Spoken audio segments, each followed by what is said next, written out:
So when the same code runs again and again, that means it is looping, right? I'll tell you. So just take this question. This question is from a past paper, and here you can see for I in range. So this for I in range. So you have heard about for loop, right? So this is the for loop. One line inside this block. You should know what a block is. So this, when you see this code, that means this is the block. This is one block. So for I in range. So inside this block there is only one code. This is what is called a loop. That means for I in range 10, what happens in this line? A variable called I is declared here, and it is going to run 10, means it is going to run 10 times. This block is going to run 10 times. So if you see here, there is only one line inside this block. So that means this line is going to run 10 times. So after executing this line, it will come here, and then it is going to run 10 times. It's going to loop 10 times, and then it will come out and print the value of s. What is this I? This I is going to change its value after each iteration. The first time it will have a value, right? So in the second time it is going to have a different value. Okay, so I will explain that now.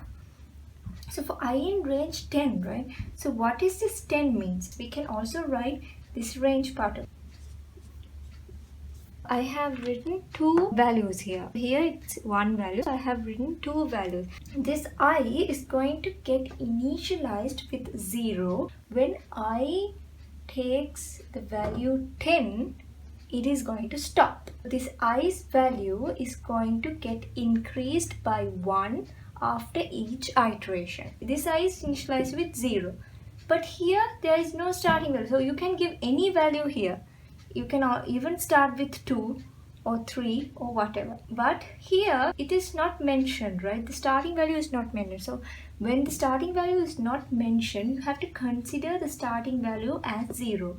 So that is how this code works. So when there is only one value, that means the starting value is 0. This is like a default starting value. Okay, so I will now explain you from the top, so you will get a better understanding. If you just analyze this code, you can say that there is a variable called s with the value 0, and this for loop is going to run. So it is going to change the s value here. It is getting increased by I. S equals s plus I means it is like we are adding I to s. So this is something like a total.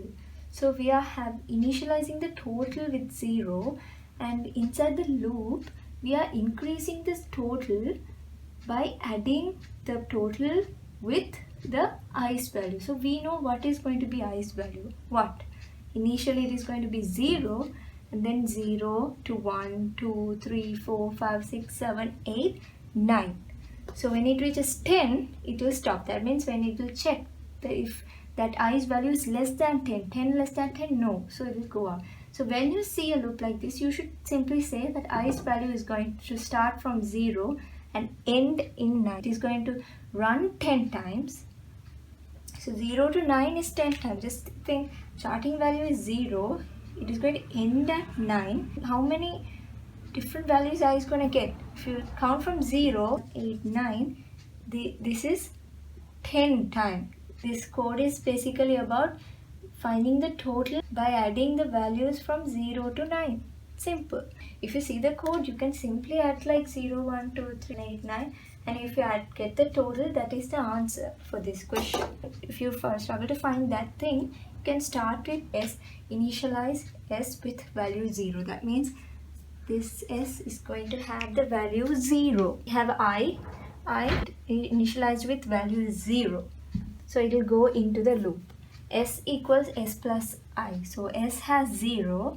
So we are going to assign s plus I to s. So s plus I, 0 plus 0, 0 to s. S has value 0 after first iteration. So it will go here again. Now i's value is 1. As I said, after each iteration, i's value is going to be increased by 1. So 1. Now we have 1 here. So s plus I to s. That means s plus I to s. So 0 plus 1 is 1. S new value is 1. Okay, again it will go here. It is going to increase the i's value to 2. 2 plus 1, 3. It is going here. 2's value is going to be 3. And here 3 plus 3. 3 plus 3 is 6.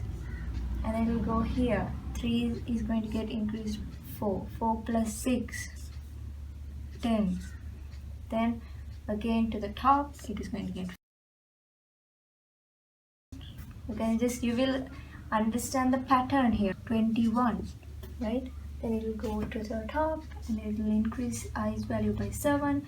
Then it will add it to total. 21 plus 7, 28. And this will, yeah, and this will get increased to 8. 28 plus 8, 36. 9. And then 36 plus 9. So this is actually going to be the last value. As you know, I is getting all the values till up to 9. That means it will, in this line, it will check 9 is less than 10. Yes, so it will go in. And then s equal to s plus I. That means we have to assign s plus I into s. 45. So it will stop. So after this, it will go break out from this loop and will go to this line, which is a print statement, print s. So what do we have in s? 45. So the answer for this question is 45. So actually you don't have to go through all these steps. Why? Because when you see this code, you should understand that this is very simple code, right? It is going to loop 10 times and it is going to increase s's value with i's value. That means y is going to start from 0 and 9. So we are going to just calculate the total of these values because we are adding it again and again. So when you add all these values up to 9, you will get the value 49. So that is simple. So you actually don't have to waste this much time in the exam as it is a first part question.